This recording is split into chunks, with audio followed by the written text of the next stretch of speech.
Hello, I'm Marcus Antebi, and welcome to Germ My Phobe. It's a program that we talk about everything in the known universe. It's going to take a lot of time to cover things, so we got to get started. Today, my guest is the wonderful, elegant, lovely, beautiful queen, Teresa Antebi, and we're going to talk about a little bit, not too much, we don't want to bore anyone, we're going to talk a little bit about yoga and sexuality.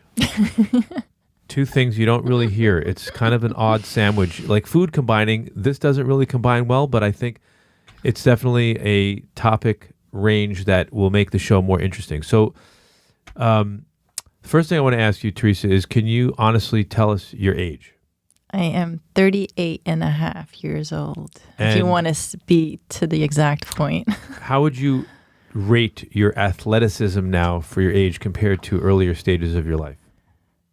Like age-wise? No, like in terms of your ability, your strength, how you feel as an athlete now compared to, say, how you felt when you were 29. I honestly feel that I'm the strongest and the fittest and the leanest that I've ever been. Even when I was in my 20s, I was not like this, nowhere close. And when I met you, I remember training in the gym in your apartment building, and you'd go on that beautiful treadmill, and you would run like you were running from the cops for like an hour. It was so boring. I had to that was leave and come back. before I discovered yoga, and that was kind of like a meditation for me because I would quiet my mind down. Oh my God. She gets on that treadmill, and it's like watching a German shepherd just go and go. There's nothing even being waved in front of her. She's just running. And it's kind of like the scene in Rocky IV where Dolph Lundgren was training for his big match. It's impressive. I've also watched your yoga. You've watched it from the start. Yeah, I watched it from the start. You're very, very. First get of all, to where I'm at now. I say this, and I don't say it lightly. Can we just put in there that we started this journey together? Well, our first date was a yoga date. Your ability as a yogi, the postures that you've achieved in a short period of time are incredible. You do very, very, very advanced postures. You have a great range. You have incredible concentration and focus. Thank you. You do all forms of yoga. I see you like really into the Kundalini, which is definitely not easy for most people. That's actually my favorend kind of yoga. You like all aspects of yoga. You like the chanting, the beads. You're way into astrology and hand reading and stuff like that. I have an open mind and an open heart. I have that tattooed on my arm, and open eyes. I don't want anybody to judge Teresa. She's a very grounded person. You're definitely fully split personality. You have a very abstract, flighty personality, which I actually like, and you're a full...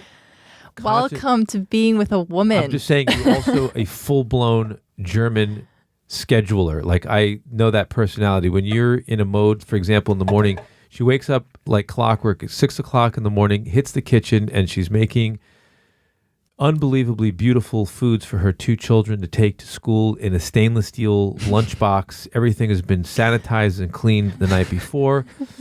She walks out the door. The clothes have already been laid out in the bathroom. She's out the door by 7:43 p.m. And if you get if you get in her way, oh my God, it's not nice. It's not a pretty scene to see, which I think is actually really nice. I do. That's the German side. I just don't like to be late. I like to be organized, and it's less stress. Like if I didn't pick the kids' clothes in the night before, it would be like, okay, in the morning that adds an extra 5 minutes to pick out some clothes. It's so precise. It actually taught me. I have a little area where I have my clothes ready.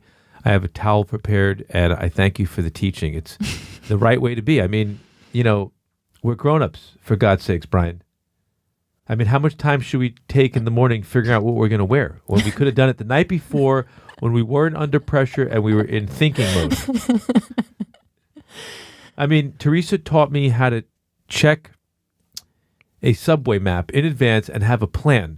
I'm going to take, today, for example, I took the 6 train, transferred to the 7, and then hopped on the G train. And it took no effort at all. I was fully prepared and amazed. And I definitely say that I picked up that from you, and I'm very grateful. You should keep her around. Definitely. If not for anything more than just, subway navigation. Thank you, my love. Well, okay, so let's move now, because that was boring. Let's talk more about anal sex. I'm just kidding. So that really didn't work for us. Well, no, I don't think it's necessary. That's like at least we can say we tried. That's in the program down the hall. I want to understand now. You told me, and if it's too private, would you mind telling the audience when you lost your virginity? No. I mean, is that private? Is that a personal detail? I'm just asking. I don't know. What's okay? What's off limits on a podcast?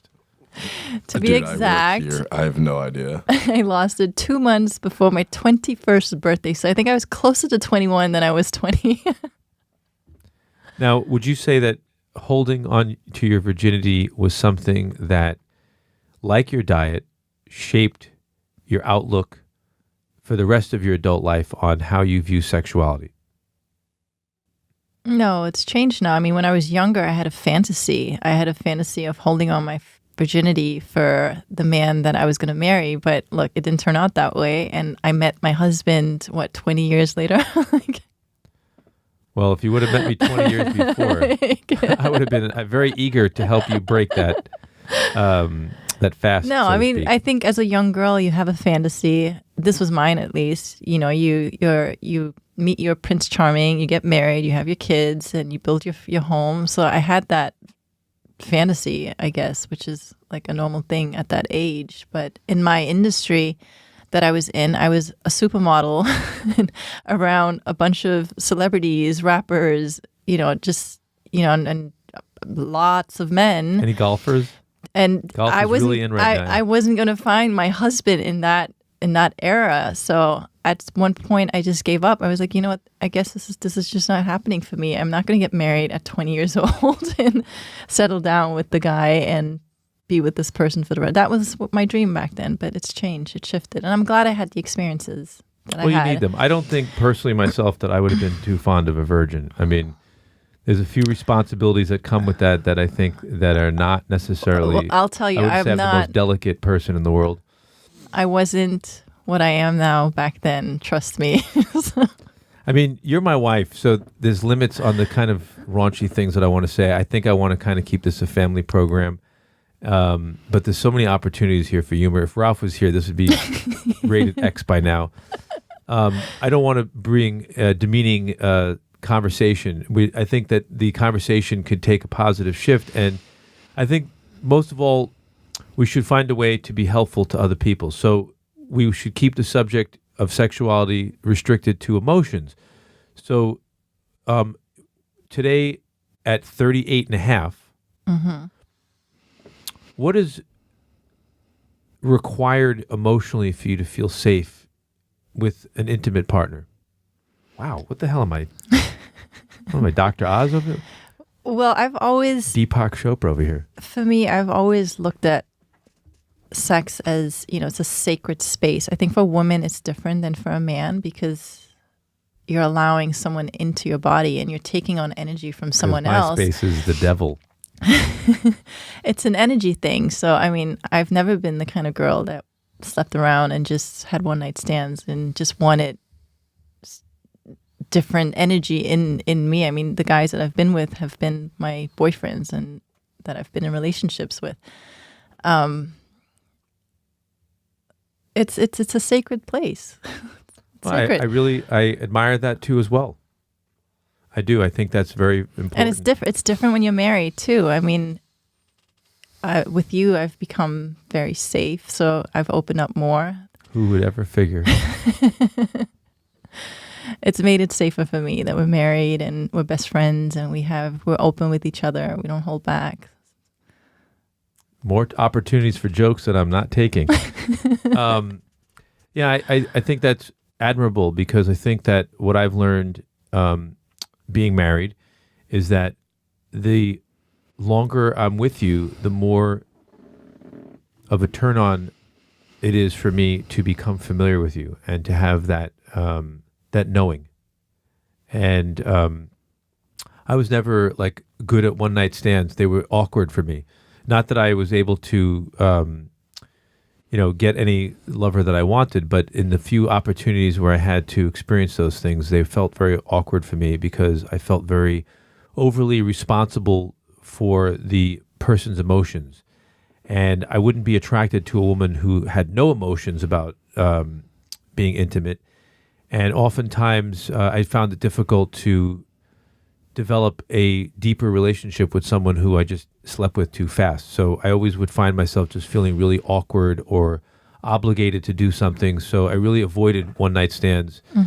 Even if they were even if I was craving them, I was probably more just craving contact and attention and love. Companionship. Yeah, I mean, obviously there's a skin hunger thing, there's an animal instinct, but that never really seems to be fulfilled when you pursue those type of relationships. That's because the love is not there. I mean, there is something that's healthy with skin to skin and touch, but the love has to be there. I happen to agree with that. This show is becoming really, really a downer. I wanted it to be something a lot more exciting.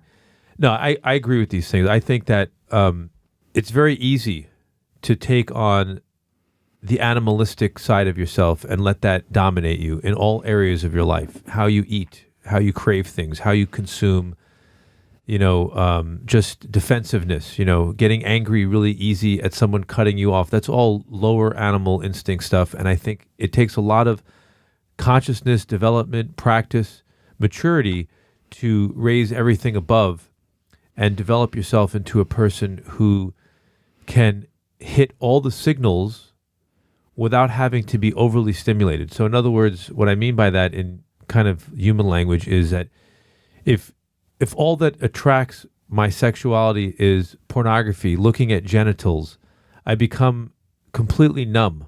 And after a while, genital fixation cannot turn me on. I need more and more graphic activity, almost to the point where it can become violent and demeaning to actually be aroused. And that's not a place that I feel comfortable living in my mind. So I would say that a journey for me was to really get that in balance. And I think that's why I could attract someone like you, because I have the same mindset as you. I'm very happy in a committed monogamous relationship with you. You're a very intimate person, and I definitely think it's because of how highly you value your private sexuality. I would agree. Ralph would have a joke here. Can I do a Ralph joke? Now show us your tits. Sorry, guys. This is my wife. It's really disgusting and very inappropriate. I can't help myself.